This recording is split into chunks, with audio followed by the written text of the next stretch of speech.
Welcome! In this session, we'll explore the problem titled K highest ranked items within a price range. This exciting challenge involves navigating a grid and identifying the top ranked items based on distance, price, and other parameters. Stay tuned as we dive into the core problem, analyze different approaches, and break down the solution step by step. Let's get started. In this problem, we are working with a 2D grid that represents a map. Each cell in the grid can either be empty, indicated by a value of 0, contain a wall, indicated by a value of 1, or contain an item with a price represented by values 2 or greater. Along with this grid, we are given a price range, defined as low, high, a starting position, start_row, start_call, and an integer k that specifies the number of items we need to identify. The goal is to determine the k highest ranked items within the specified price range that can be accessed from the starting position.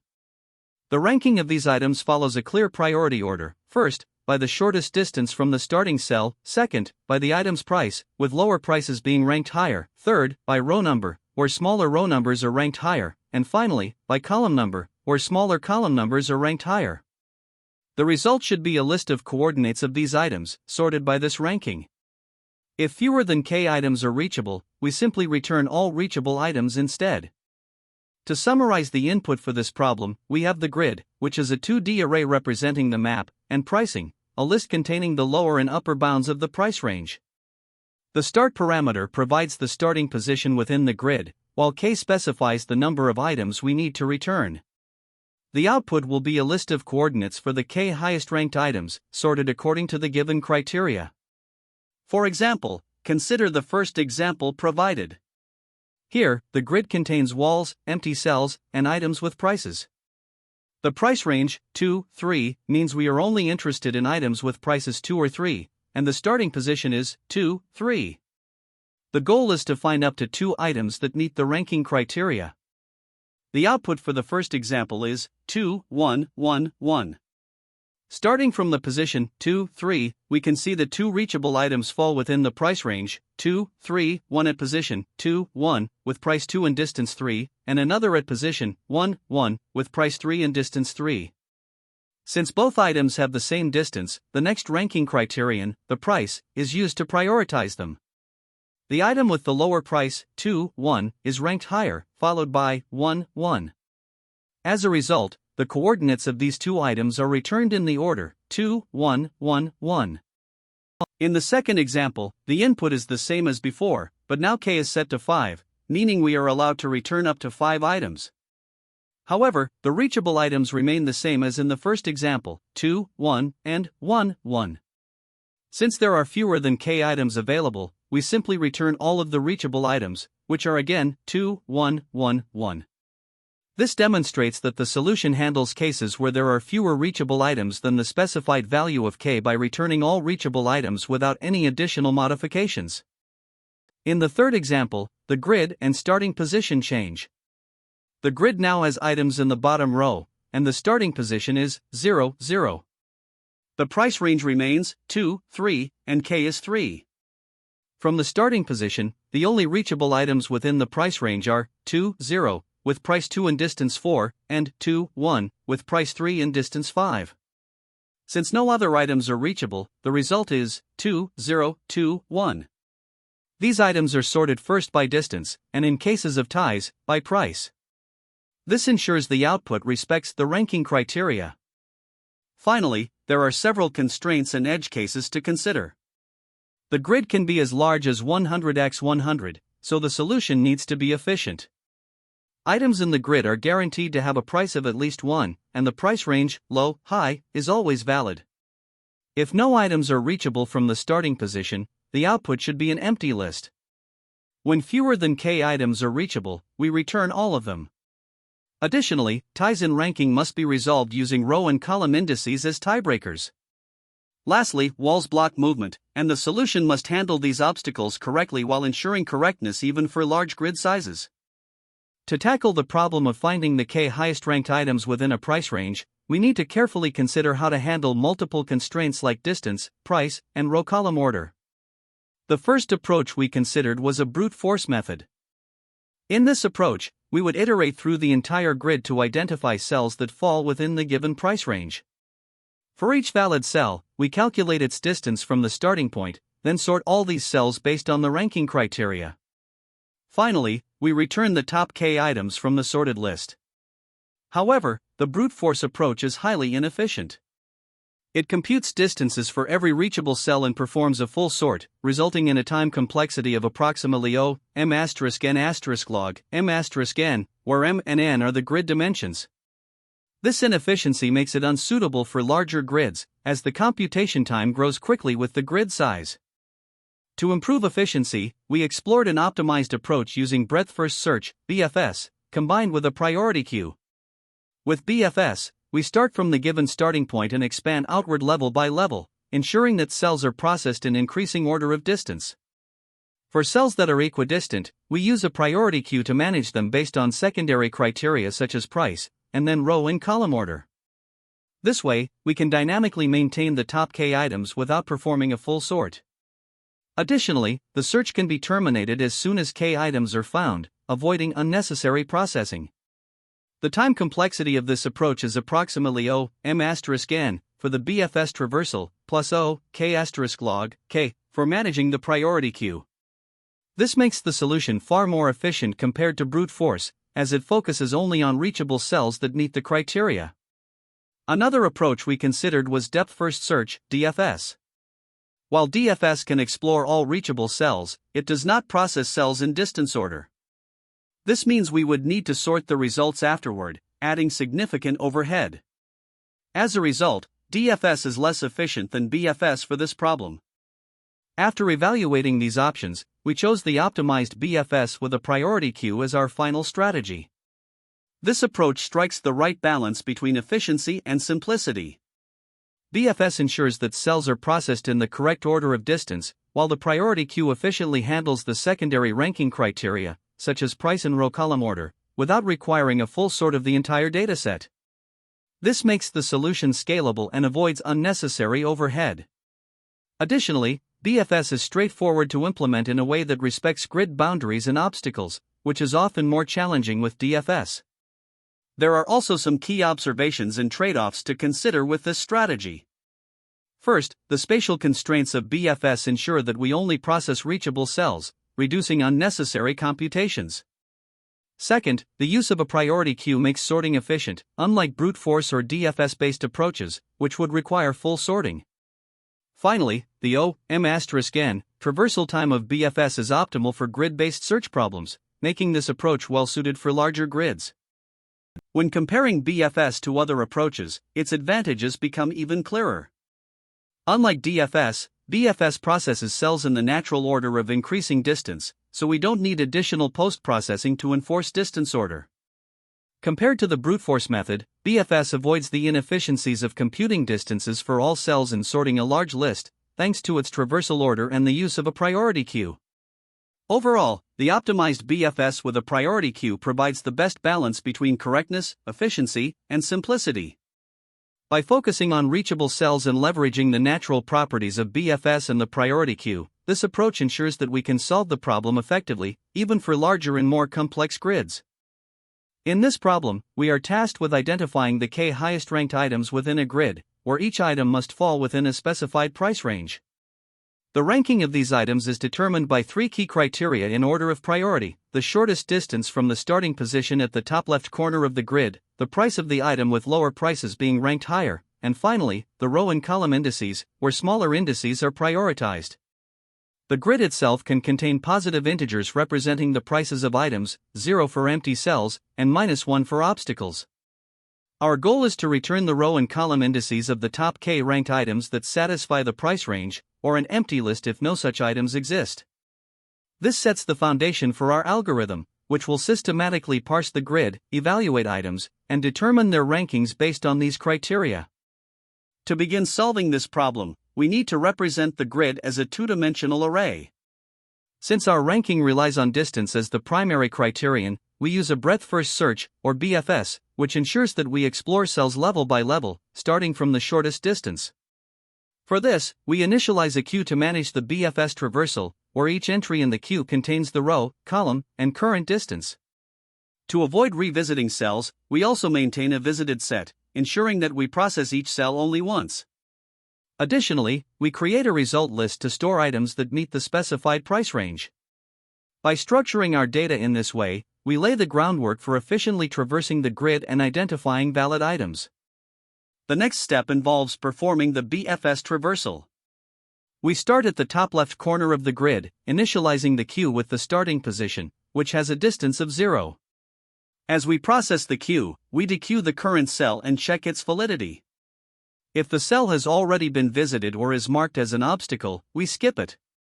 Otherwise, we mark it as visited and evaluate whether it meets the price range condition. For cells with prices within the specified range, we add them to the result list, recording their distance, price, row, and column. Finally, we enqueue the valid neighboring cells, those above, below, left, and right of the current cell, each with an increment distance. This ensures that the BFS explores all reachable cells systematically, prioritizing shorter distances first. Once the BFS traversal is complete, we move on to sorting the valid items in the result list based on the 3 ranking criteria: distance, price, and row column indices. Sorting by distance ensures that closer items are ranked higher, followed by price to prioritize cheaper items, and finally by row and column indices for a tiebreaker. After sorting, we extract the top K items, or fewer if there are not enough valid items, and return their row and column indices as the final output. This approach guarantees that the output is both accurate and adheres to the problem's ranking requirements. It's also worth considering a few key insights here, such as why BFS is particularly suited for this task. It ensures that cells are visited in order of increasing distance, which aligns directly with the highest priority ranking criterion. Additionally, Python's tuple-based sorting allows us to efficiently sort by multiple criteria in one step. To analyze the complexity of the algorithm, we start with the BFS traversal. The time complexity for BFS is O, n*m, as we visit each cell in the grid at most once. The space complexity is also O, n*m, required for the queue and visited set. Sorting the result list takes O, r*log, r, where r is the number of valid items. Combining these, the overall time complexity becomes O, n*m plus r*log, r, while the space complexity remains O, n*m. This algorithm is efficient given the problem constraints. For edge cases, we ensure the algorithm handles scenarios like an empty grid, no items within the price range, grids where obstacles block all items, or when K exceeds the number of valid items. In each of these cases, the algorithm is designed to return an appropriate output, such as an empty list if no valid items are found. Let's apply the algorithm to an example. Consider a grid where the price range is 2 to 4, and K equals 3. Using BFS, we identify the valid items: the cell at 0, 1, with a price of 2, the cell at 1, 1, with a price of 3, and the cell at 2, 0, with a price of 4. Sorting these items first by distance gives the same order since they are already organized by proximity to the starting position. Since there are no ties in price or indices, the ranking remains unchanged. Finally, we extract the top K items, resulting in the output 0, 1, 1, 1, 2, 0. This example demonstrates how the algorithm seamlessly integrates BFS traversal, sorting, and ranking to produce the correct result for the given constraints. To solve this problem, we start by importing the D class from the collections module, which will help us implement the breadth-first search, or BFS, algorithm. In the solution class, we define the highest rank K items method, which takes in the grid, the pricing range, the starting position, and the number of items we need to find, K. First, we determine the dimensions of the grid using the length of rows and columns. The pricing range is unpacked into low and high, and the starting position is unpacked into start_row and start_col. We then define the possible directions for movement right, down, left, and up as tuples in the directions list. Next, we initialize a visited matrix to keep track of which cells have already been processed, marking the start position as visited. After that, we set up a BFS queue, where each element is a tuple containing the current row, column, and distance from the start. We also initialize an empty results list to store items that meet the criteria. The BFS loop begins by dequeuing a cell and checking if its value falls within the price range. If it does, we add it to the results list, including its distance, price, and position. Then, we iterate through each possible movement direction, calculate the new row and column coordinates, and ensure they are valid and unvisited before marking them as visited and adding them to the queue. Once the neighbors are added to the queue for further exploration, the BFS continues processing each cell layer by layer. After all reachable cells have been explored, the results list contains all items within the specified price range, along with their distances and positions. Next, we sort the results list based on the problem's ranking criteria, first by distance, then by price, and finally by row and column order. Sorting ensures that the items are ranked correctly according to the requirements. Finally, we extract the positions of the first k items from the sorted list and return them as the output. This way, the solution efficiently combines BFS for traversal with sorting to rank and select the desired items, adhering to the constraints and delivering the correct result. Here, we start by defining the necessary imports and setting up the structure for our solution. The method highest-ranked k items takes in a 2D grid, a price range array, a starting position, and the number of items we want to retrieve. First, we determine the grid dimensions and extract the lower and upper bounds of the price range. We also extract the starting row and column coordinates. To facilitate movement in all four cardinal directions up, down, left, and right, we define a directions array, which will be used for traversal. A visited 2D array is initialized to keep track of cells we've already processed, starting with marking the initial position as visited. Then, we create a queue for our breadth-first search, BFS, where each entry in the queue contains the row, column, and the distance from the start. We also initialize our results list to store potential items that meet the price range criteria. Entering the BFS loop, we dequeue the current cell and check if its value lies within the given price range. If it does, we add its distance, price, and coordinates to the results list for further processing. Now, we handle the exploration of neighboring cells. For each direction in our directions array, we calculate the new row and column indices. We ensure that these indices are within bounds, that the cell hasn't been visited yet, and that it doesn't represent an obstacle, which is marked by a value of 0 in the grid. If all these conditions are satisfied, we mark the cell as visited and add it to the BFS queue with the updated distance. After the BFS completes, we sort the results list.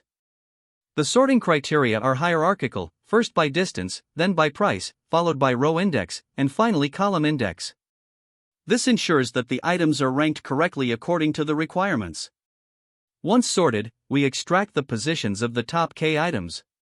To achieve this, we loop through the first k entries in the sorted results list, converting the row and column indices into lists and adding them to the final result. This gives us the positions of the highest-ranked items within the specified price range. Finally, the method returns the result list, which contains the positions of up to k items that meet the criteria. This concludes the implementation. The algorithm uses BFS to ensure we explore items in order of proximity and a sorting step to finalize the ranking based on the additional criteria. By combining these techniques, the solution is both efficient and adheres to the problem's requirements. To solve this problem, we start by initializing some key variables. The grid has 3 rows and 3 columns, and the pricing range is between 2 and 5. Our starting position is at the top left corner, at coordinates 0, 0, and we need to find the top 3 highest-ranked items within the price range. We initialize a visited matrix to keep track of the cells we've explored, marking the starting cell as visited. Next, we set up a queue for the breadth-first search, enqueuing the starting position along with its distance, which is 0. We also create an empty list to store the results. In the first step of the BFS loop, we dequeue the cell at 0, 0, with a distance of 0. The value at this cell is 1, which is outside our price range of 2 to 5, so we do not add it to the results and proceed to explore its neighbors. From the current cell at 0, 0, we explore its neighbors. The neighbor at 0, 1 is valid because it hasn't been visited and its value is not 0. We mark it as visited and enqueue it with a distance of 1.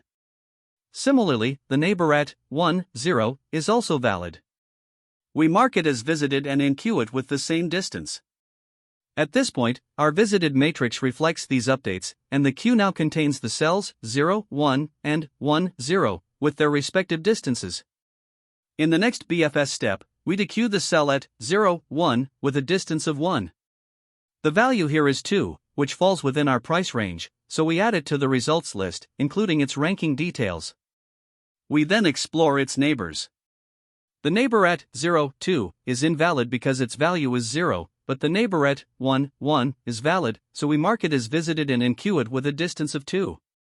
The queue now holds 1, 0, and 1, 1. Next, we dequeue the cell at 1, 0 with a distance of 1. The value here is 3, which is within the price range, so we add it to the results. Exploring its neighbors, we find that 2, 0 is invalid due to a value of 0, and 1, 1 has already been visited. We then proceed to dequeue the cell at 1, 1 with a distance of 2. The value here is 4, which fits within the price range, so we add it to the results. At this point, there are no unvisited neighbors for this cell, so the BFS concludes. The results list now contains 3 items, 1, 2, 0, 1, 1, 3, 1, 0, 2, 4, 1, 1. To produce the final output, we sort the results based on the ranking criteria. After sorting, we extract the positions of the top 3 items, which are 0, 1, 1, 0, 1, 1. This gives us our output for the first example. Now, we move on to the second example, where the starting position is inside the price range. In this second example, the grid is different, and the price range is between 3 and 5. The starting position is at 1, 1, and we need to find the top 2 items. First, we initialize the variables. The visited matrix marks the starting cell as visited. The queue begins with the starting position at 1, 1, with a distance of 0, and the results list is empty. In the first BFS step, we dequeue the cell at 1, 1, which has a value of 3. Since this is within the price range, we add it to the results. Exploring its neighbors, we find that 1, 2 is valid, so we mark it as visited and enqueue it with a distance of 1. The neighbor at 2, 1 is invalid due to a value of 0. Next, we dequeue the cell at 1, 2 with a distance of 1. The value here is 2, which is outside the price range, so we do not add it to the results. We explore its neighbors and find 2, 2 as valid, marking it as visited and enqueuing it with a distance of 2. Finally, we dequeue 2, 2, which has a value of 6, also outside the price range. With no further valid cells to explore, the BFS ends. The results list contains only the item 0, 3, 1, 1. After sorting and extracting the top 2 items, the output is 1, 1. To analyze the time complexity of this solution, we first consider the breadth-first search, or BFS, traversal. BFS explores all reachable cells starting from the given start position.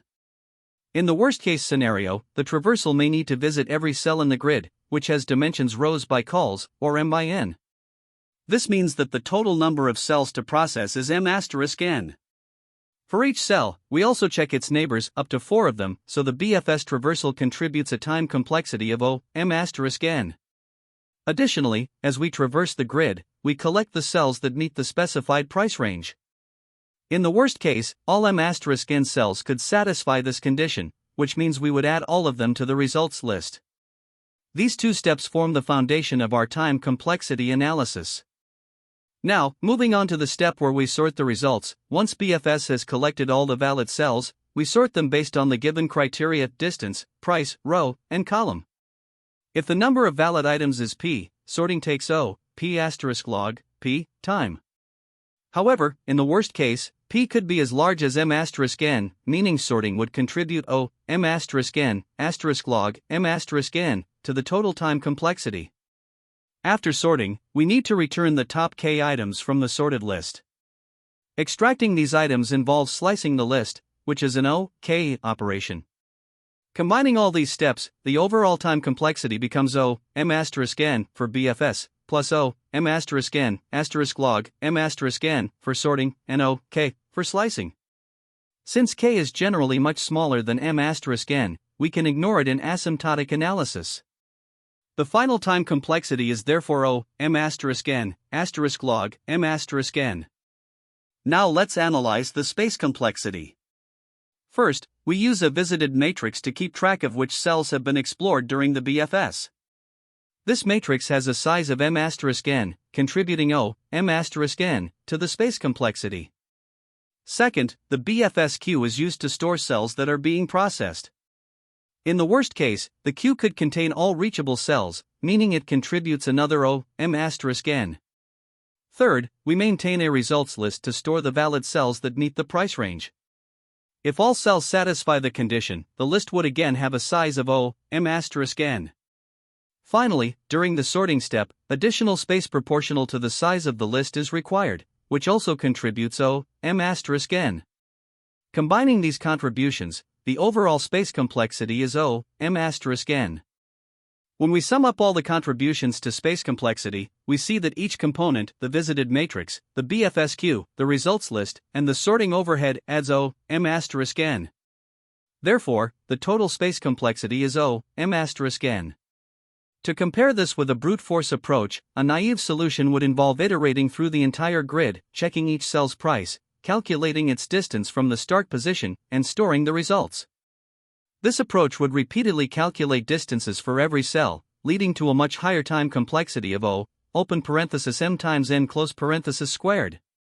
In contrast, our optimized approach uses BFS to calculate distances incrementally, avoiding redundant computations. Sorting is then applied only to the valid items, resulting in a significantly better time complexity of (m*(n) log (m*(n). Finally, let's consider the best, average, and worst-case scenarios. In the best case, if k is very small and only a few cells meet the price range criteria, BFS and sorting terminate early, resulting in faster execution. Here, the time complexity is bounded by the size of the grid. In the worst case, the algorithm traverses the entire grid, all cells meet the price range, and sorting involves the entire dataset, giving us a time complexity of (m*(n) log (m*(n). In the average case, typically only a portion of the grid is traversed, and only a subset of cells meets the price range criteria. The complexity remains proportional to the grid size. Mathematically, BFS ensures each cell is visited only once, contributing (m*(n), while sorting dominates the complexity when the number of valid items is large, leading to (m*(n) log (m*(n). Hence, the overall time complexity is justified as (m*(n) log (m*(n), with a space complexity of (m*(n). When solving this problem, there are a few common mistakes to watch out for. First, one major pitfall is ignoring the requirement to use BFS or DFS for distance calculation. Since the grid is unweighted, BFS is the ideal choice as it explores nodes layer by layer, guaranteeing the correct order of distances. Using algorithms like Dijkstra's, which are designed for weighted graphs, adds unnecessary complexity and increases time complexity. Another frequent mistake is implementing the sorting criteria incorrectly. For example, if you don't handle tie-breaking properly, like ensuring items are sorted lexicographically by row and column when distances and prices are identical, it can lead to incorrect results. Lastly, some solutions unnecessarily sort all items even when only the top k are needed. Instead, using a priority queue, such as a max heap or min heap, is far more efficient. It allows you to maintain just the top k results, significantly reducing computational overhead to (n log k), compared to sorting the entire result set, which takes (n log n). Another mistake to be cautious of is failing to prune out of range or invalid items early in the process. If you include items outside the specified price range or inaccessible cells while traversing the grid, it results in wasted computation and potentially incorrect outputs. It's also critical to handle edge cases properly. Scenarios like empty grids, blocked starting positions, or grids with no valid items in the price range can cause runtime errors or incorrect outputs if not addressed thoughtfully. Beyond avoiding mistakes, there are a few key insights to keep in mind during interviews. For grid traversal, BFS remains the most efficient method when distance is the primary ranking criterion. Just make sure your implementation handles all valid neighbors and avoids revisiting nodes. For sorting and ranking, simplify your logic by using tuples to compare based on distance, price, and coordinates.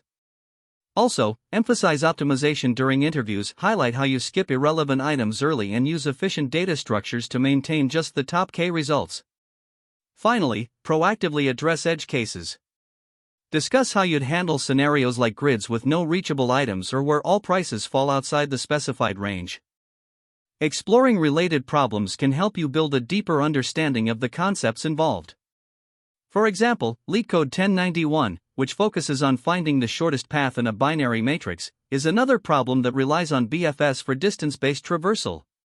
LeetCode 1732 involves filtering items based on given conditions, a concept that aligns closely with managing price ranges in this problem.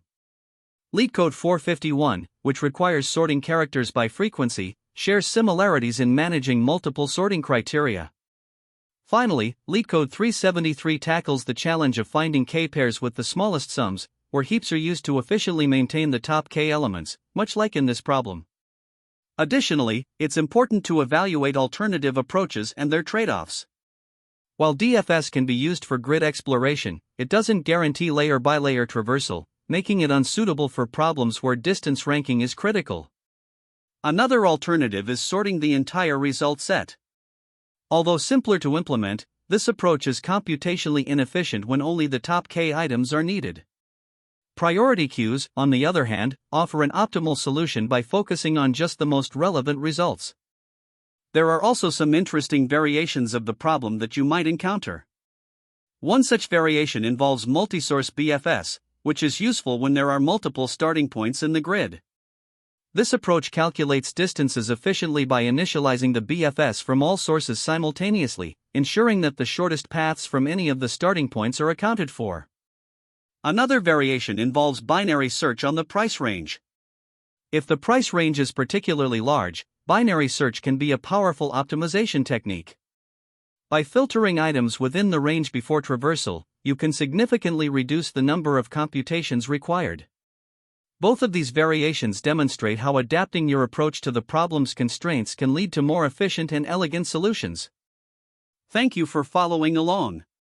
We've covered the problem K highest ranked items within a price range, analyzed its solution, and broke it down into clear steps. BFS and sorting were the stars of our approach, and we hope you found the explanation helpful.